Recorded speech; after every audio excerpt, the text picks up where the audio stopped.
কক্সবাজার শহরে যে অন্যতম সরকারি হাসপাতাল, এখানে আমরা মোবাইল কোর্ট পরিচালনা করি। বেসিক্যালি আমরা কয়েকদিন ধরেই এইটার উপর গোয়েন্দা নজরদারি আমাদের অব্যাহত ছিল, যার মাধ্যমে আমরা এই এলাকায় কিছু সিন্ডিকেট এবং দালাল চক্রে দৌরাত্ম্য আমাদের পরিলক্ষিত হয়।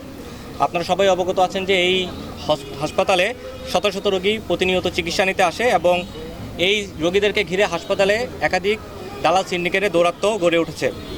এমনকি রোগী ভর্তি, অপারেশন, টেস্ট এবং বিভিন্ন রকম সংকটময় মুহূর্তে এই সিন্ডিকেটরা এই দালাল চক্রের হাতে জিম্মি হয়ে পড়ে এবং কিছু ওষুধ সিন্ডিকেট ব্যবসায়ীরা হাসপাতালের সাথে যুক্ত হয়ে এই সুযোগ সুবিধাগুলো নিয়ে থাকে এবং দালালরা স্পেশালি হাসপাতালের বাইরে এবং হাসপাতালের ভিতরে বিভিন্ন জায়গায় অবস্থান করে বিভিন্ন রোগীদেরকে তাদের যে এই সময়টা আছে সেই সময়টার উপর ভিত্তি করে তারা তাদেরকে হয়রানিমূলক এবং তাদেরকে সেবা দেওয়ার নাম করে বিভিন্ন হাসপাতালে পাঠিয়ে দেয়। সরকারি হাসপাতালে কথা বলে আশেপাশে যে বেসরকারি হাসপাতালগুলো আছে সেখানে তারা তাদেরকে পাঠিয়ে দেয়।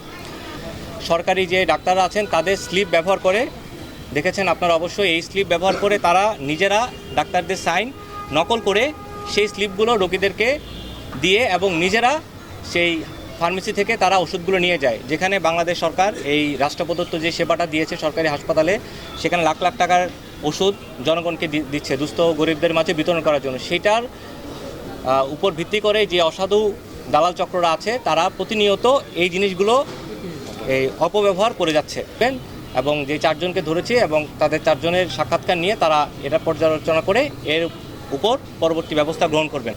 এবং আজকে সকাল থেকে সেই দোকান হয়তোবা আমাদের ইনফরমেশনের কারণে তারা জানতে পারে যে আমরা মোবাইল কোর্ট পরিচালনা করব, সেই তথ্যের ভিত্তিতে তারা সকাল থেকে এই দোকানগুলো বন্ধ রেখেছিল।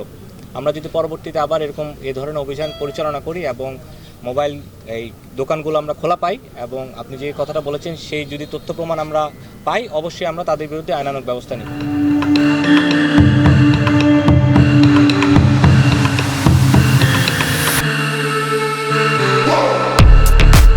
চারজন দালালকে আমরা ধরতে সক্ষম হয়েছি এবং এদেরকে বিভিন্ন মেয়াদে এই চারজনকে কারাদণ্ড দেওয়া হয়েছে।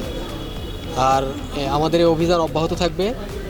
আমরা হসপিটাল কর্তৃপক্ষেরও সহযোগিতা কামনা করেছি যে ভবিষ্যতে যাতে তারা এই বিষয়ে সচেতন থাকেন, সজাগ থাকেন এবং আমরা আশা করছি যে আমরা ভবিষ্যতে আরও এটা বেটার একটা পরিবেশ, সুন্দর একটা পরিবেশ পাবো। এখানে দুজনকে 7 দিন করে, একজনকে 15 দিন আর একজনকে 21 দিনের কারাদণ্ড দেওয়া হয়েছে।